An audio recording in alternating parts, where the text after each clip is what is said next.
नमस्कार मेरे प्यारे विद्यार्थियों, आप सभी का एक बार पुनः स्वागत करते हैं आपके अपने YouTube प्लेटफॉर्म संध्या कंप्यूटर क्लासेज पर। देखिए, आप सभी को विदित होगा कि RSIT एग्ज़ाम काफ़ी समय के बाद में हो रहा है, यानी जिन्होंने मार्च 2024 तक जो एडमिशन लिया था उसके लिए अभी आपका एग्ज़ाम होने वाला है, जिसको दो अलग अलग शेड्यूल के अंदर आपको देखने को मिलेगा। कुछ एक ऐसे डिस्ट्रिक्ट्स होंगे जिनके जो एग्ज़ाम को 4 अगस्त को होल्ड किया जा रहा है, और कोई ऐसे जो डिस्ट्रिक्ट है जिनके 19 अगस्त 18 अगस्त समथिंग एग्ज़ाम होगा। तो आप सभी से रिक्वेस्ट है कि आप इस चैनल के माध्यम से जो भी आपको वीडियो देखने को मिल रहे हैं इन सभी को प्रॉपर वे से देखें, और आने वाले जितने भी वीडियोज़ हैं उन सभी वीडियो को आप आसानी से देख के अपने एग्ज़ाम को अच्छे से क्रैक कर सकते हैं। तो देखिए, हम बिना टाइम वेस्ट किए पहले क्वेश्चंस की ओर बढ़ेंगे। आप सभी से रिक्वेस्ट है कि अगर आप इस प्लेटफॉर्म पर नए हैं तो प्लीज़ चैनल को सब्सक्राइब कीजिए, साथ ही बेल आइकन को क्लिक करना ना भूलें ताकि आने वाले प्रत्येक वीडियो की नोटिफिकेशन आप तक पहुंच सके। पहला क्वेश्चन है आपकी स्क्रीन के सामने, और क्वेश्चंस जो भी आपको आ रहे हैं साथ साथ में आप अपने आंसर की जो भी करेक्ट है उनको मतलब आप ऐड करते जाइए कि आपके इस मॉडल पेपर से कितने क्वेश्चंस करेक्ट हो रहे हैं। देखिए, पहला क्वेश्चन है, और मैं आपको एक और बात बोल देता हूँ, आपके जो एग्ज़ाम के लिए पुराना सिलेबस होगा, जो आपका ओल्ड सिलेबस है, तो ओल्ड सिलेबस के अकॉर्डिंग ही आपका क्वेश्चंस बनेगा। तो ये इसमें कोई आपको दोहराने वाली बात नहीं है, आप सभी को अच्छे से याद रखना, ओल्ड सिलेबस के अकॉर्डिंग आपको तैयारी करनी है। देखिए, इनमें से कौन सा एक वैध प्रोजेक्टर कनेक्टिविटी विकल्प नहीं है। आप सभी को याद रखना, प्रोजेक्टर कनेक्टिविटी के 4 प्रकार होते हैं, जिसमें देखिए कंप्यूटर ऑनली आता है, बिल्कुल, एक डुप्लीकेट भी होता है, एक्सटेंड भी होता है, एक होता है कंप्यूटर जो प्रोजेक्टर ऑनली होता है। ये 4 कंप्यूटर के अंदर जो प्रोजेक्टर कनेक्टिविटी के विकल्प होते हैं, लेकिन जो आपको ऑप्शंस दे रखा है, जो आपको भाई ऑप्शंस दे रखा है कौन सा इन्वर्टेड, ये कोई भी कनेक्टिविटी का प्रकार नहीं है। इसका मतलब इस क्वेश्चन का करेक्ट आंसर हो जाएगा ऑप्शन नंबर बी। जिनको पहले से आइडिया है अच्छी बात है, अदरवाइज आप सभी को याद रखना है कि इसका करेक्ट आंसर क्या हो जाएगा। यहाँ पे हो जाएगा इन्वर्टेड। चलिए क्वेश्चन नंबर 2 की ओर बढ़ते हैं। हम इस मॉडल के पेपर के माध्यम से जो 35 क्वेश्चंस आपको करवाने जा रहे हैं, बहुत ही जल्द आपके लिए और भी बेहतरीन क्लास लाइव क्लासेज के साथ में हम आपको अच्छे से क्वेश्चंस सॉल्व कराएंगे। तब तक फ्रेंड्स, जो भी इस चैनल के माध्यम से जो वीडियोस डाले जा रहे हैं, काफ़ी महत्वपूर्ण वीडियोस आपके लिए होने वाले हैं, उन वीडियो को अवश्य देखें।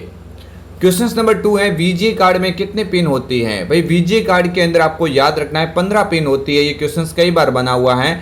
वीजे कार्ड का एक कार्य भाई क्या होता है, तो आपको याद रखना है, जो सीपीयू और जो कंप्यूटर के बीच में, सीपीयू और जो मॉनिटर के बीच में जो डेटा का आदान प्रदान होता है, जो डेटा मतलब विजिबल होता है, वो इसी केबल के माध्यम से होता है। इस केबल के अंदर जो जोड़ने के लिए 15 पिन इसके साथ में अटैच होती है। आप इतना याद अवश्य रखना कि वीजे केबल के अंदर 15 पिन होती हैं। ये क्वेश्चन एग्जाम में पूछा जा चुका है, ठीक है। तो नेक्स्ट आगे वाले क्वेश्चन की ओर बढ़ते हैं। अच्छे से मेरे प्यारे विद्यार्थियों, सभी इन क्वेश्चंस को कवर करिएगा, और ये क्वेश्चंस आपके एग्जाम में श्योरली दिखने वाले हैं। चलिए आगे वाले क्वेश्चंस की ओर देखते हैं, अच्छे से हम सॉल्व करते हैं क्वेश्चंस को। क्वेश्चन नंबर 3 है, HDMI पोर्ट का विस्तारित रूप है। भाई, HDMI पोर्ट होता है, उस HDMI पोर्ट का विस्तारित रूप क्या होता है। तो आप सभी को याद रखना है कि ये एक HDMI केबल के रूप में यूज़ होता है, और इसका पूरा नाम चलो पूछा गया तो आपको पूरा नाम मैं बता देता हूँ। हाई डेफिनेशन मल्टीमीडिया इंटरफेस हो जाएगा इसका करेक्ट आंसर। क्या हो जाएगा? High definition multimedia interface. Option number जो ए पे लिखा हुआ है, ये इस क्वेश्चन का करेक्ट आंसर हो जाएगा। आपके RSIT ओल्ड सिलेबस के अकॉर्डिंग जो पीछे वाले टॉपिक है उनसे मैं आपका वीडियो स्टार्ट कर रहा हूँ, ताकि आपको आसानी से ये पूरा समझ में आ सके। नेक्स्ट आगे वाला क्वेश्चन आपके स्क्रीन के सामने है, ईमेल में BCC विकल्प क्या है। भाई, ईमेल होती है, आपको याद होगा, ईमेल का पूरा नाम इलेक्ट्रॉनिक मेल होता है, और ईमेल के संदर्भ में जब भी आप मेल भेजते हो तो आप 2 विकल्प अवश्य देखते होंगे। CC का मतलब होता है कार्बन कॉपी, और BCC का मतलब होता है ब्लाइंड कार्बन कॉपी। तो आपको यहाँ पे BCC का पूरा नाम पूछा गया, तो राइट आंसर क्या हो जाएगा? ब्लाइंड कार्बन कॉपी हो जाएगा। जो ऑप्शन नंबर जो बी के ऊपर लिखा हुआ है, ये इस क्वेश्चन का क्या हो जाएगा भाई? करेक्ट आंसर हो जाएगा। नेक्स्ट आगे वाले क्वेश्चंस की ओर बढ़ते हैं। क्वेश्चन नंबर 5 आप सभी के स्क्रीन के सामने है। आमतौर पर किस प्रकार के निजी ईमेल खाते का उपयोग आपके कंप्यूटर पर ईमेल को डाउनलोड करने के लिए किया जाता है। भाई आपके जब यूजर अकाउंट की बात होती है तो अलग बात है, यहाँ पे बात हो रही है आउटलुक अकाउंट की। किसकी बात हो रही है? आउटलुक जो अकाउंट होता है एक ईमेल अकाउंट के रूप में यूज होता है, जो MS ऑफिस का हिस्सा है। तो इसके अंदर जो अकाउंट बनाने के 3 तरीके होते हैं, इनमें से ऐसा कौन सा ईमेल खाता है जिसका उपयोग आप कह सकते हैं अपने कंप्यूटर पर जो ईमेल है ना उसको डाउनलोड करने के लिए कर सकते हैं। तो डाउनलोड करने की बात होती है तो पोस्ट ऑफिस प्रोटोकॉल यानी POP, यहाँ पे इसका क्या हो जाएगा? क्वेश्चंस करेक्ट आज हो जाएगा। ठीक है, और माइक्रोसॉफ्ट एक्सचेंज के बारे में जब भी क्वेश्चंस बनेगा तो आपको याद रखना ये व्यापार चैटिंग में उपयोग होता है, और एक होता है IMAP जो इंटरनेट मैसेज एक्सेस प्रोटोकॉल, इसका पूरा नाम होता है। ये एग्जाम में अगर क्वेश्चंस बन जाता है तो ये तीनों जो आपके सामने हैं, माइक्रोसॉफ्ट एक्सचेंज, POP और IMAP, ये तीनों किसके प्रकार है? तो आप अवश्य याद रखना ये आउटलुक अकाउंट के प्रकार होते हैं। नेक्स्ट आगे वाले क्वेश्चंस की ओर बढ़ते हैं। आमतौर पर किस प्रकार का ईमेल खाता व्यापार चैटिंग में उपयोग किया जाता है? भाई अभी मैंने बोला था ना, अभी मैंने आपको बताया था कि व्यापार चैटिंग के अंदर जब भी खाते की बात होती है कि ऐसा कौन सा अकाउंट है जो व्यापार चैटिंग के लिए इस्तेमाल लिया जाता है, उपयोग में लिया जाता है, तो अभी मैंने आगे आपको बोला इसका करेक्ट आंसर क्या हो जाएगा? Microsoft exchange. क्या हो जाएगा भाई? माइक्रोसॉफ्ट एक्सचेंज हो जाएगा। अगर आपने थ्योरी अच्छे से क्लियर किया तो ये सारे क्वेश्चन आपके आसानी से सॉल्व हो जाएंगे। अगर आप इन क्वेश्चंस को सॉल्व नहीं कर पा रहे हैं तो आप इस चैनल की प्लेलिस्ट के अंदर जाइए, महामैराथन के नाम से एक प्लेलिस्ट बनी हुई है। इसमें आपको 3 घंटे के अंदर पूरी RSIT कोर्स को एज ए बोर्ड के ऊपर जो एक थ्योरी के रूप में अच्छे से समझाया गया है, तो वहाँ से आप इस वीडियो को देख के इन क्वेश्चंस को आसानी से सॉल्व कर पाएंगे। ठीक है, आगे वाले क्वेश्चंस की ओर देखते हैं। क्वेश्चन नंबर 7 आपकी स्क्रीन के सामने। एक कंप्यूटर वायरस जो पहचान को रोकने के प्रयास में एंटीवायरस प्रोग्राम पर सक्रिय रूप से हमला करता है। भाई आपको याद रखना है कि ऐसा कौन सा एक कंप्यूटर वायरस है जो अपनी पहचान को रोकने के प्रयास में एंटीवायरस प्रोग्राम के ऊपर सक्रिय रूप से हमला करता है। जब एंटीवायरस के ऊपर भी हमला करने की बात हो जाए तो उसका राइट आंसर हो जाएगा रेट्रोवायरस। क्या हो जाएगा भाई? रेट्रोवायरस, जो ऑप्शन बी के ऊपर लिखा हुआ है, ये इस क्वेश्चन का करेक्ट आंसर हो जाएगा। नेक्स्ट आगे वाले क्वेश्चन की ओर देखते हैं। निम्न में से कौन सा असली सुरक्षा और प्राइवेसी रिस्क का उदाहरण नहीं है? ये क्वेश्चंस एग्जाम में पूछा जा चुका है कई बार। जो आगे RSIT का एग्जाम हुआ है उनमें ये क्वेश्चंस एज इट इज पूछा गया है, आपके एग्जाम के अंदर भी आ सकता है। तो निम्नलिखित में से कौन सा असली सुरक्षा और प्राइवेसी रिस्क का उदाहरण नहीं है? तो ये कौन सा असली सुरक्षा और प्राइवेसी रिस्क का उदाहरण नहीं है? तो उसमें जो आप करेक्ट आंसर देखेंगे वो हो जाएगा भाई हैकर्स। क्या हो जाएगा? हैकर्स। यहाँ से इस क्वेश्चन का क्या हो जाएगा? करेक्ट आंसर हो जाता है। चलिए आगे वाले क्वेश्चंस की ओर देखते हैं। क्वेश्चंस काफी महत्वपूर्ण हैं। पेस्ट स्पेशल कमांड आपको कॉपी और पेस्ट की सुविधा देता है।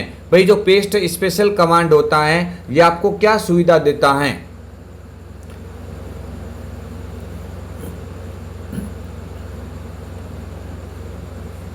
तो भाई यहाँ से इसका करेक्ट आंसर क्या हो जाएगा? पेस्ट स्पेशल कमांड का कार्य होता है कि फॉर्मूला सहित आपको उसका परिणाम दिखा देता है।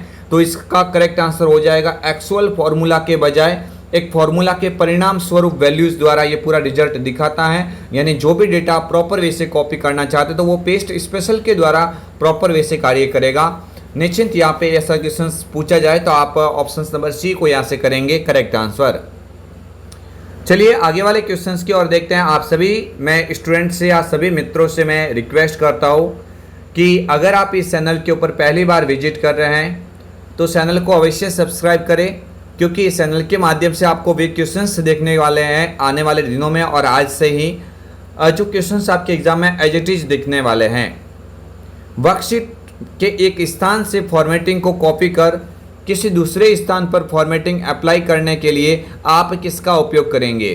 भाई एक जगह से किसी फॉर्मेटिंग को कॉपी करना है और उसी फॉर्मेटिंग की कॉपी को दूसरी वर्ड के ऊपर अप्लाई करना है, कॉपी पेस्ट नहीं करना है, उसकी फॉर्मेटिंग की बात हो रही है। इसमें कॉपी पेस्ट होता तो नॉर्मली Ctrl+C और Ctrl+V या कॉपी और पेस्ट से कर लेते। यहाँ पे पूछा है फॉर्मेटिंग को कॉपी करना और उस फॉर्मेटिंग को दूसरे वर्ड के ऊपर अप्लाई करना। मतलब ये बात ये कर रहा है कि एक्सेल में फॉर्मेटिंग कॉपी करने है ना। यहाँ पे बात हो रही है भाई एक्सेल में फॉर्मेटिंग को कॉपी करने और उसको दूसरी जगह पे आप फॉर्मेटिंग को लागू करने के लिए कहाँ पे जाएंगे, स्टैंडर्ड टूल बार को क्लिक करेंगे और उसमें देखेंगे आप फॉर्मेट पेंटर। इस कमांड यहाँ से इस कमांड के द्वारा ये कार्य किया जा सकता है। यानी आप ये कह सकते हैं इस क्वेश्चन का करेक्ट आंसर हो जाएगा स्टैंडर्ड टूल बार पर उपस्थित फॉर्मेट पेंटर बटन का उपयोग करते हुए। चलिए आगे वाले क्वेश्चंस को देख लेते हैं। एक्सेल वर्कबुक निम्न में से किनके संयोजन से बनती हैं। जो एक्सेल की जो वर्कबुक होती है वो वर्कबुक है ना, वो वर्कशीट और चार्ट से मिलके बनती है। किससे मिलके बनती है, वर्कशीट और चार्ट से मिलके ये बनती है। यहाँ से ऑप्शन नंबर बी इस क्वेश्चन का करेक्ट आंसर हो जाएगा। नेक्स्ट आगे वाले क्वेश्चंस की ओर देखते हैं। एमएस पावर पॉइंट में वर्तमान स्लाइड से स्लाइड शो शुरू करने की शॉर्टकट कुंजी क्या है। भाई बहुत सारी स्लाइड होती है, जैसे 15-20 स्लाइड है और सपोज मान के चलिए उनमें से आप वर्तमान में किस स्लाइड के ऊपर काम कर रहे हैं, आपको वही से स्टार्ट करना है। यानी वर्तमान पूछा है, करंट स्लाइड का पूछा है, तो करंट स्लाइड की शॉर्टकट की शिफ्ट के साथ में F5 होती है। अगर खाली आपको स्लाइड शो की पूछता, किसकी पूछता भाई, स्लाइड शो की पूछे तो आप बोल देना F5 होती है। खाली स्लाइड शो की क्या होती है, F5। उसने तो पूछा है कि करंट स्लाइड से स्लाइड को शो करना, तो यहां से शिफ्ट के साथ में F5 आपको दबाना पड़ता है। आगे वाला क्वेश्चन आपके स्क्रीन के सामने, एक नई प्रेजेंटेशन खाली जगह से बनाई जाती है। भाई जो नई प्रेजेंटेशन बनाने के लिए आपको क्या करना होगा, तो यहां से आप देख सकते हैं खाली प्रेजेंटेशन से भी बना सकते हैं, मौजूदा प्रेजेंटेशन से भी बना सकते हैं और डिजाइन टेम्प प्रेजेंटेशन से बना सकते हैं। आपके ऊपर डिपेंड, आप कहीं से बनाओ। इसका मतलब करेक्ट आंसर क्या हुआ, उपरोक्त सभी। यहां से उपरोक्त सभी ऑप्शन डी यहां से इसका राइट आंसर होगा। चलिए आगे वाले क्वेश्चंस की ओर देखते हैं। प्रेजेंटेशन में विद्यमान सभी स्लाइडों का एक जैसा प्रदर्शन चाहने के लिए निम्न में से किसका उपयोग किया जाता है। देखो आपके सामने जो स्लाइड है उन सभी स्लाइडों का आप एक जैसे देखना चाहते हैं, एक जैसा, यानी पहले वाली स्लाइड है उसके जैसे कि जैसे सभी स्लाइडें होनी चाहिए। तो इसका मतलब आपको भी जाना पड़ेगा presentation design template. Design tab के अंदर आप जाएंगे और उनमें से जो अपनी आवश्यकता अनुसार कोई भी एक टेम्पलेट ले सकते हैं, कोई भी डिजाइन थीम ले सकते हैं। आप जैसे क्लिक करेंगे तो सभी स्लाइड का एक जैसा बैकग्राउंड दिखने लगता है। तो यहां से ऑप्शन सी करेक्ट आंसर हो जाएगा। आगे वाले क्वेश्चंस की ओर देखते हैं। इनमें से कौन सा फीचर सिलेक्टेड एरिया के फॉर्मेटिंग को हटाता है। भाई आपने जो भी यहाँ से फॉर्मेटिंग की है किसी वर्ड के ऊपर, उस फॉर्मेटिंग को अगर आप हटाना चाहते हैं तो क्लियर फॉर्मेटिंग का उपयोग करेंगे। किसका उपयोग करेंगे, क्लियर फॉर्मेटिंग का उपयोग करेंगे। ये आपके एमएस वर्ड के अंदर कहाँ पे होता है, होम टैब के अंदर होता है। कहाँ पे हो जाएगा, होम टैब के अंदर। यानी इस क्वेश्चन का जो clear formatting option A correct answer हो जाएगा। चलिए आगे वाले क्वेश्चंस की ओर देखते हैं। दस्तावेज में हेडर और फुटर डालने का मूल उद्देश्य क्या होता है। भाई दस्तावेज होता है, उसमें हेडर और फुटर को अगर हम जोड़ते हैं तो हमारा जो प्राथमिक कार्य होता है कि पृष्ठ के प्रारंभ और समापन को चिह्नित करने के लिए, नहीं ये नहीं होगा। बड़े दस्तावेज को अधिक पठनीय बनाने के लिए, दस्तावेज की दिखावट सुधारने के लिए, या उपरोक्त में से कोई नहीं। तो आप यहाँ पे करेक्ट आंसर पे क्या बोलेंगे, दस्तावेज में की दिखावट जो सुधारने के लिए आप किसका उपयोग करेंगे, आप हेडर व फुटर का उपयोग कर सकते हैं। बड़े दस्तावेज को अधिक पठनीय बनाने के लिए यहाँ पे आप ये वाला ऑप्शन नहीं देखेंगे।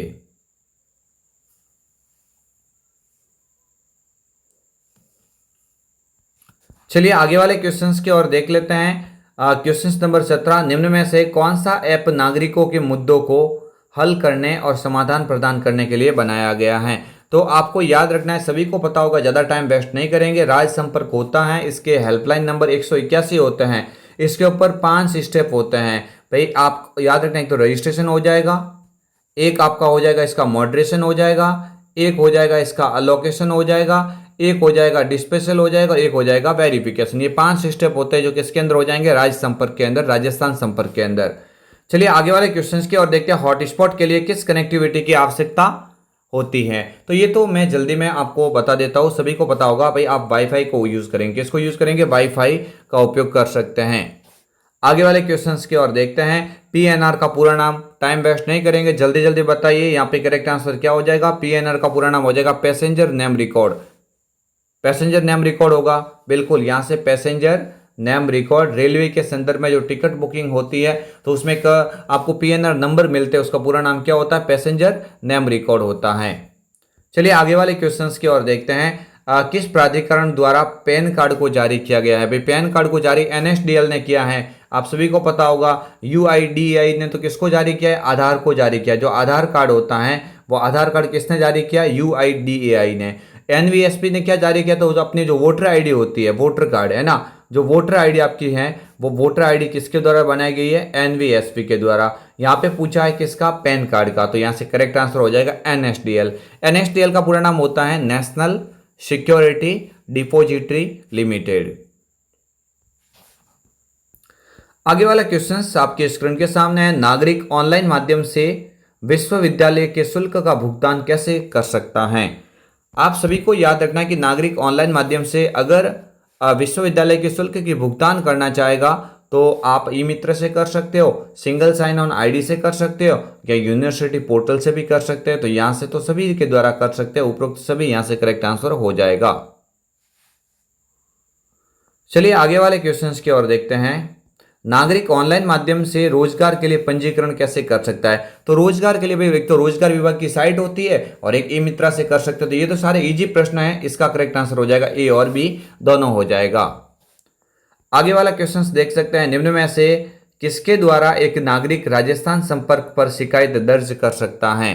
तो शिकायत दर्ज आप किन किन माध्यम से कर पाएंगे? आपको याद रखना है टोल फ्री नंबर का भी उपयोग कर सकते हैं, राज्य संपर्क पोर्टल का उपयोग कर सकते हैं और मोबाइल ऐप के द्वारा भी कार्य कर सकते हैं। ये वाला तो आप उपरोक्त सभी करेंगे, ये यहाँ पे कह सकते हैं इसका जो करेक्ट आंसर हो जाएगा।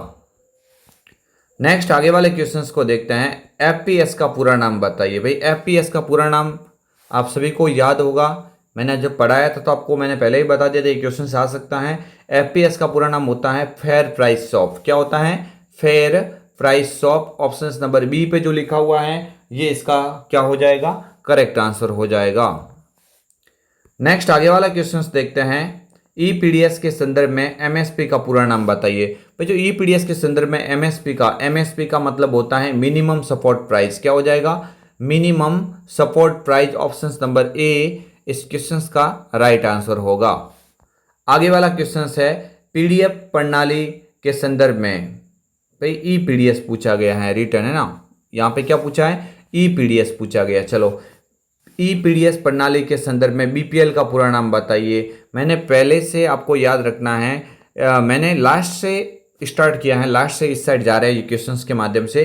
तो आप थोड़ा ऐसे क्वेश्चंस देख पा रहे हैं जो इंटरनेट और उससे ज़्यादा संबंधित है। MS Word, Excel, PowerPoint से ज़्यादा क्वेश्चंस नहीं बने तो मैं आपको बताऊंगा सारे क्वेश्चंस, ठीक है।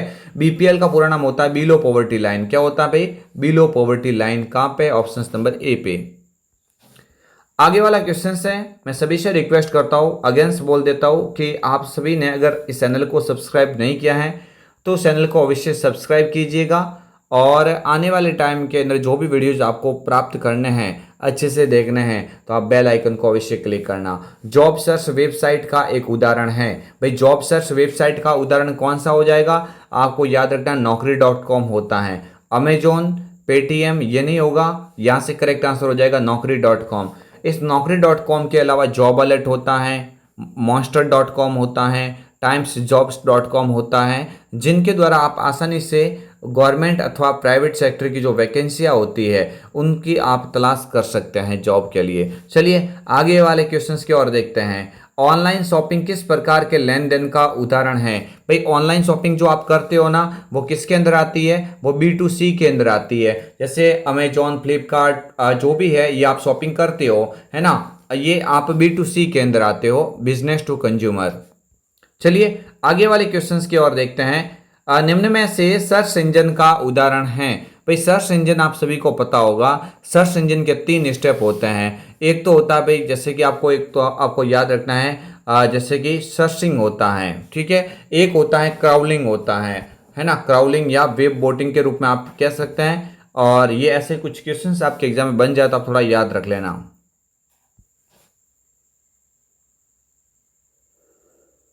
ठीक है, यहां से पूछा है भाई सर्च इंजन का उदाहरण है, तो सर्च इंजन तो आपको पता ही होगा, गूगल होता है, याहू होता है, बिंग होता है, डक डक गो होता है, ये सारी सर्च इंजन के प्रकार होते हैं। ठीक है, आगे वाले क्वेश्चंस में देखते हैं। निम्न में से कौन सा एक ईमेल क्लाइंट है? ईमेल क्लाइंट का पूछा तो आपको याद है पहले से जीमेल एक ईमेल के रूप में इस्तेमाल होता है, ईमेल क्लाइंट कहलाता है। जैसे और भी होता है ना, याहू होता है, बिंग होता है, आउटलुक होता है, ये सारे ईमेल क्लाइंट है, लेकिन इनमें से तो एक ही पूछा है और बाकी तो है ही नहीं वो, तो आपको याद रखना है जीमेल यहाँ से करेक्ट आंसर हो जाएगा। आगे वाले क्वेश्चंस की ओर देखते हैं। MOOC यानी मॉक का पूरा नाम बताइए। तो आप सभी को पता होना चाहिए, ये ऑनलाइन जो कोर्सेज होता है वो मॉक की श्रेणी में आते हैं। इसका पूरा नाम होता है massive open online courses. Massive online open courses यानी ये ऐसे लिख सकते हैं, ऑप्शन नंबर ए। चलिए आगे वाले क्वेश्चंस की ओर देखते हैं। निम्न में से कौन से लाभ प्रधानमंत्री जनधन योजना से जुड़े हैं? प्रधानमंत्री जनधन योजना से कौन सा लाभ जुड़ा है? तो 1 लाख रुपए तक की दुर्घटना बीमा कवर, ये भी सही है। 30,000 रुपए तक का जीवन बीमा और 5,000 तक की ओवरड्राफ्ट सुविधा, यानी ये सभी होता है। उपरोक्त सभी यहाँ से करेक्ट आंसर हो जाएगा। चलिए आगे वाले क्वेश्चंस की ओर देखते हैं। क्वेश्चंस नंबर आपकी स्क्रीन के सामने। निम्न में से कौन सा मोबाइल वॉलेट का उदाहरण नहीं है? भाई मोबाइल वॉलेट का मतलब होता है जिसमें आप आसानी से अपने जो लेन देन जो होता है, पेमेंट जो डेबिट क्रेडिट जो भी आपको करना है वो सारा आप इसमें कर सकते हैं। तो यहाँ से भाई क्या हो जाएगा, भाई कौन सा नहीं है पूछा है, तो नहीं है तो कौन सा, ये जो क्रेडिट कार्ड होता है ना, ये थोड़ी नहीं है, मतलब ये तो हार्डवेयर के अंदर आता है, ये सॉफ्टवेयर तो है ही नहीं, यानी जिसे हम टच कर सकते हैं वो हार्डवेयर है। तो इसका मतलब आपको याद रखना है, इसका मतलब आपको याद रखना है कि ये तीनों ऊपर वाले तो हैं, कौन सा नहीं है तो आप बोल देना डेबिट कार्ड। चलिए आगे वाले क्वेश्चंस की ओर देखते हैं। निम्न में से कौन सा प्रिंटर प्रिंट हेड से स्याही की छोटी बूंदों को छिड़काव के द्वारा पेज की इमेज का निर्माण करता है? तो जब प्रिंट की बात होती है और बूंद यानी स्याही की बात हो जाती है तो स्याही का मतलब होता है इंक जेट प्रिंटर। कौन सा हो जाएगा? हाँ, कौन सा हो जाएगा? इंक जेट प्रिंटर, ठीक है, जिसमें इंक का इस्तेमाल होता है। चलिए आगे वाला और इस टॉपिक का सबसे अंतिम प्रश्न, DPI का पूरा नाम बताइए। तो आपको पहले से विदित है, DPI का पूरा नाम होता है डॉट पर इंच। क्या होता है? डॉट पर इंच होता है। ऑप्शन नंबर ए इस क्वेश्चन का करेक्ट आंसर हो जाएगा। तो मैंने आपके सामने महत्वपूर्ण 35 क्वेश्चंस आपको सॉल्व करवाए हैं। आई होप आप सभी को ये वीडियो पसंद आया होगा। अगर आपको वीडियो पसंद आया है तो प्लीज़ इस चैनल को अवश्य सब्सक्राइब करना और आने वाले वीडियो के लिए आप बेल आइकन को भी अवश्य क्लिक करें। आपका एग्ज़ाम देखिए, एक तो है भाई 4 अगस्त को, किसमें? 4 अगस्त में एग्ज़ाम है, ठीक है, 4 अगस्त को एग्ज़ाम है। जो जयपुर, इसके अलावा जैसे बीकानेर, ऐसे कुछ 2-4 संभाग है उनको इसमें ऐड किया गया है। और बाकी जो है ना, ये जोधपुर संभाग, पाली संभाग, कोटा, उदयपुर, ये ऑलमोस्ट आपको मैं बोल देता हूँ इनका एग्जाम 18 अगस्त को होगा। कब होगा? 18 अगस्त। लेकिन आप तैयारी स्टार्ट कर दो ना, एक 20 दिन का समय रहा है आपके पास में दोनों बैच के लिए। 4 तारीख वालों के लिए तो काफ़ी कम टाइम है, मतलब ये कह सकते हैं कि मतलब 13-14 दिन रहे हैं, जबकि 18 तारीख वालों के लिए थोड़े ज़्यादा रहे हैं। तो बहुत ही जल्द आपके सामने आपका प्रवेश पत्र भी आ जाएगा। आप प्रवेश पत्र आने का वेट नहीं करें, आप इस चैनल के माध्यम से रेगुलरली अपनी तैयारी को कंटिन्यू रखें। चलिए, अगर आपको वीडियो पसंद आया तो अवश्य सब्सक्राइब करें और मिलेंगे आपको एक कल और अन्य वीडियो के साथ में। तब तक के लिए जय हिंद, वंदे मातरम, जय भारत।